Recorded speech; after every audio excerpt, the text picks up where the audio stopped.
After picking four integers, the equation of a hyperbola had to be found, and then that equation had to be put into parametrics.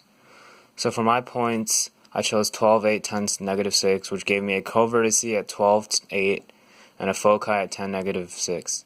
Since the length of the center to the foci must be longer than the length of the center to the vertice, this means this is a vertical hyperbola. And we can see as the center is at the point 10, 8, with the x value from the foci and the y value from the covertice.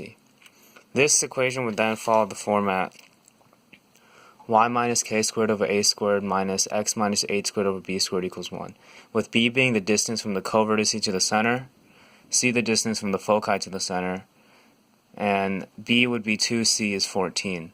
To find a, use the Pythagorean theorem and solve for a. A would equal square root of 192 or a root 3. Having found these values, the equation of the hyperbola can now be found, which is y minus 8 squared over 192 minus x minus 10 squared over 4 equals 1. Since we have our equation of the hyperbola now we must head into parametrics, which we do by following the format of this trig identity, 1 plus tan squared equals secant squared. Manipulate this to get 1 equals secant squared minus tan squared, since that matches with our equation of the hyperbola.